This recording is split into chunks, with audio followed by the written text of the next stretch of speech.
Halo, Assalamualaikum. Berjumpa kembali di channel Siwar TV. Takut apa kalau Risma tetap blusukan? Ditulis oleh Jaya Surbakti dari siwar.com.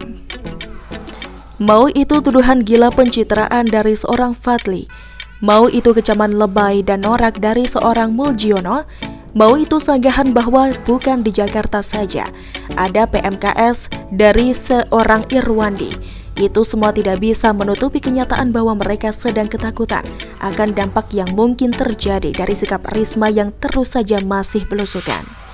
Apa yang ditakutkan? Apakah mereka benar-benar khawatir Risma akan mencuat namanya dan dapat menghancurkan peluang jagoan mereka kelak menjadi RI1?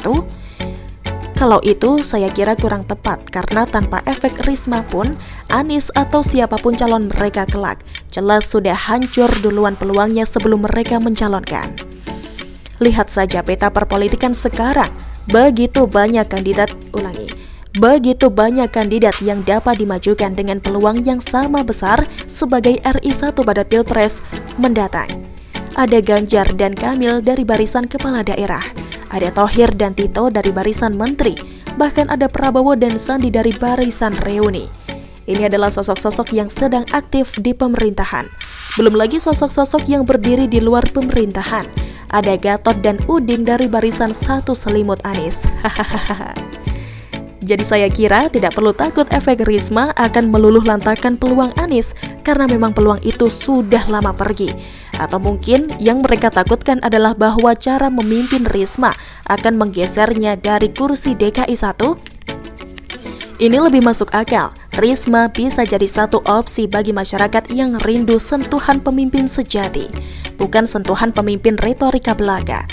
Risma bisa jadi sejuknya, Risma bisa jadi sejuknya embun pagi di atas gersangnya, Risma bisa jadi sejuknya embun pagi di atas gersangnya harapan warga Jakarta akan keadilan. Tapi sebenarnya yang perlu mereka takutkan sudah ada di hadapan mereka sendiri, mungkin tanpa mereka sadari. Ariza, wakil gubernur yang sekarang jauh lebih aktif dari gubernurnya sendiri, adalah ketakutan yang paling masuk akal. Terus terang, 3 bulan belakangan ini, dan saya yakin begitu juga seterusnya, Ariza jauh lebih dicari oleh orang per orang. Baik itu warga Jakarta, media maupun kritikus pembangunan Jakarta. Dan hebatnya, Ariza ini walaupun masih jauh dari sempurna, tapi jauh lebih berkelas caranya menghadapi itu semua dibandingkan dengan seniornya sendiri. Dia memiliki cara berbicara yang lebih to the point, sehingga warga lebih paham kemana arah pembicaraannya, seperti apa permasalahannya, walau masih diragukan bagaimana cara Ariza mencari jalan keluarnya. Karena mau tidak mau, suka tidak suka, yang berada pada posisi penentu akhir adalah bukan dia. Tentu berbeda kelak bila memang Ariza bisa lolos sebagai calon DKI 1. Tentu dia bisa menjelaskan dengan visi dan misinya sendiri dengan terang benderang.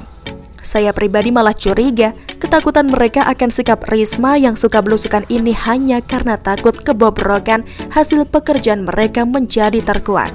Bukan saja karena sikap Risma jadi pembanding atas sikap mereka yang acuh kepada warganya, juga karena sikap Risma akhirnya seperti panas matahari yang melelehkan lapisan gunung es.